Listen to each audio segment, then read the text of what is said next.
2024 లేదా 25లో డిగ్రీ లేదా బీటెక్ చదివారా? సాఫ్ట్‌వేర్ జాబ్ కోసం ఎదురు చూస్తున్నారా? అయితే కోడ్ జ్ఞాన్ 100 డేస్ కోర్సులో చేరండి, జాబ్ సాధించండి.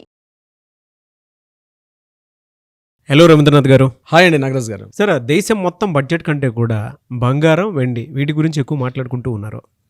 అసలు ఇది ఇక్కడ ఈ విషయంలో పెట్టుబడి పెట్టాలా వద్దా అనేటువంటిదే చాలా ఎక్కువగా జరుగుతున్నటువంటి డిస్కషను.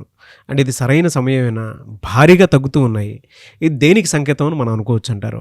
స్పైక్స్ అంటారు నాగరాజ్ గారు. మార్కెట్లో, స్టాక్ మార్కెట్లో ఈ క్యాండిల్ బార్స్ మనం చూసేటప్పుడు స్పైక్స్ వస్తుంటాయి. అంటే కొన్ని నిమిషాల్లో కొన్ని సెకండ్ల వ్యవధిలో కూడా మనం ఏదైనా బై అండ్ పర్చేజ్ చేసేటప్పుడు, ఇంట్రాడే మార్కెట్ చేసేటప్పుడు కూడా స్టాక్ మార్కెట్లో కొంత అనిశ్చితి అయితే ఉంటుంది. అటువంటి పరిస్థితే ఈరోజు గోల్డ్ యొక్క పర్చేజింగ్లో కూడా, గోల్డ్ యొక్క రేట్స్లో కూడా ఉంది. ఇది కేవలం భారతదేశంలో మాత్రమే కాదు, ఇంటర్నేషనల్ లెవెల్లో కూడా ఉన్నట్టుగా ట్రేడ్ పండితులు అయితే చెప్పడం జరుగుతుంది.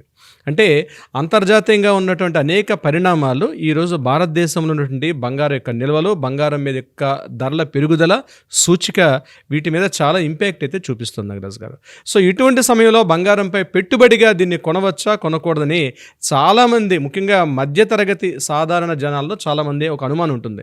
అంటే బాగా తగ్గుతుంది కాబట్టి ఈ టైంలో మనం పర్చేజ్ చేసి ఇంట్లో పెట్టుకుంటే చాలా మంచిది కదా. ఎందుకంటే ప్రతి ఒక్క సాధారణ మధ్యతరగతి వ్యక్తికి కూడా ఈరోజు ఏదైనా అత్యవసర పరిస్థితులు వస్తే ఇమీడియట్గా మనకి ఇన్స్టెంట్గా అమౌంట్ దాన్ని అంటే లిక్విడిటీ చేసుకోవాలి, దాన్ని క్యాష్ రూపంలో మార్చుకోవాలనుకుంటే బంగారం ఒక్కటే మధ్య మార్గంగా కనిపిస్తుంది. ఇది ఇప్పుడే కాదు, చాలా సంవత్సరాల నుంచి కూడా ప్రతి ఇళ్లలో కూడా కేవలం ఆభరణాల రూపంలోనే కాకుండా కొంత అమౌంట్ని అత్యవసర పరిస్థితులు వచ్చిందంటే వీధి చివర ఉన్నటువంటి, అంటే పెద్ద పెద్ద అంచనా ఇంటర్నేషనల్ ఈక్వేషన్స్, అంతర్జాతీయ యొక్క సూచికలు నేను చెప్పట్లే, సాధారణ ఒక మిడిల్ క్లాస్ పర్సన్స్ ఏం ఆలోచిస్తారంటే వీధి చివర ఉన్నటువంటి ఒక గోల్డ్ ఉంటారు కదండి, ఆ బంగారం పెట్టుకున్న తాకట్టు వ్యాపారస్తులు ఇమీడియట్గా పెట్టి తమ యొక్క ఇంటి కుటుంబ నిర్వహణతో సహా ఏదైనా అత్యవసర పరిస్థితి వచ్చింది, జాబ్ పోయింది, లేకపోతే ఇంట్లో పెద్దానికి కాస్త అనారోగ్య సమస్యలు వచ్చాయి, పక్కన ఎవరికైనా వెళ్ళి చేయబదులుగా డబ్బులు అడగాలంటే వాళ్ళు ఎంత రేట్లు అడుగుతారో తెలియదు, కొంతమంది డిమాండ్ చేస్తారు.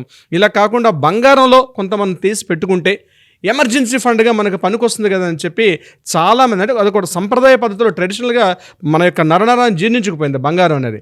అటువంటి యాటిట్యూడ్, అటువంటి భావన ఉన్నటువంటి మనలాంటి ఒక మధ్యతరగతి వ్యక్తులకి ఈరోజు బంగారం యొక్క ధరల పెరుగుదల, ధరల యొక్క తగ్గుదల చూస్తుంటే అదే ధర తగ్గుతుంది కదా కొనుక్కుందాం అనుకునేసరికి సడన్గా ధర పెరగడం, ధర పెరుగుతుంది కదండి ఇంకా పెరుగుతుందేమని చెప్పి పర్చేజ్ చేసేయడం.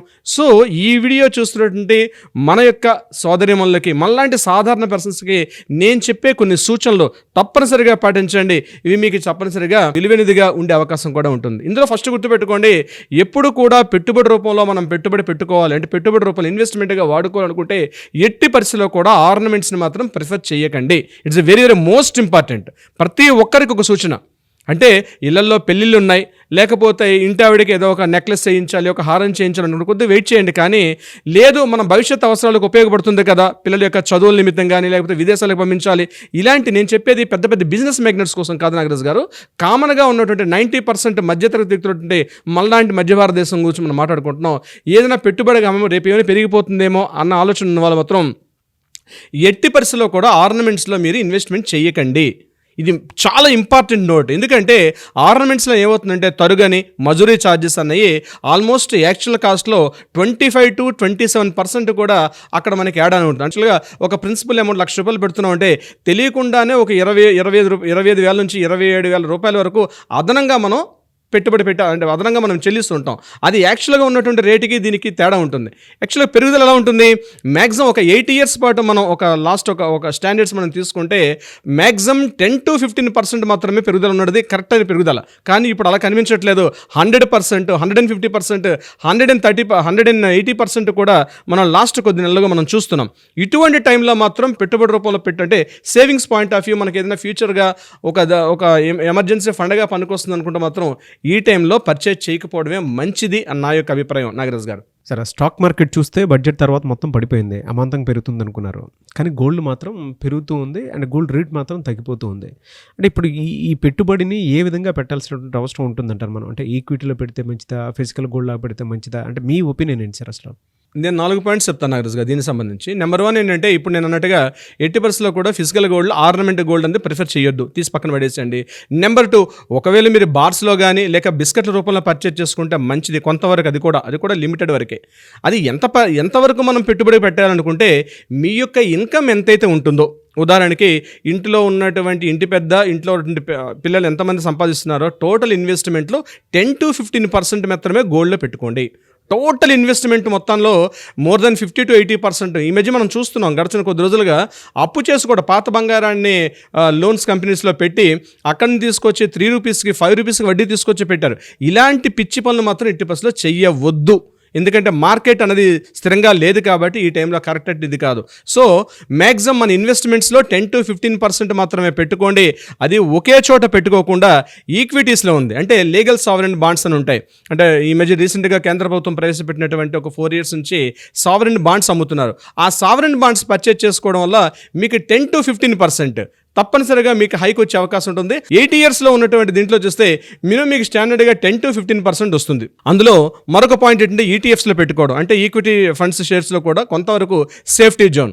ఫిజికల్ గోల్డ్లో మనం పర్చేజ్ చేసుకునేటప్పుడు మాత్రం మొత్తం ఇన్వెస్ట్మెంట్ అప్పులు చేసి ఏదో జరిగిపోతుంది, ఏదో అద్భుతాలు జరిగిపోతాయని మీరు ఆలోచించి ఎట్టి పరిస్థితుల్లో కూడా ఫిజికల్ గోల్డ్ వైపు మాత్రం పరుగులెత్తుకు వెళ్ళి షాపులు క్యూ కట్టి అక్కడ క్యూ లైన్లో నిలబడి గంటల కొద్దీ వేచి చూసి ముందు రోజుకి పొద్దున్న రేటుకి సాయంత్రం ఉన్న రేటుకి మీరు కంపారిజన్ చేసుకొని మీరు పర్చేజ్కి వెళ్ళొద్దు. నేను ఇంకొక ఇంపార్టెంట్ పాయింట్ చెప్తాను నాగరాజ్ గారు.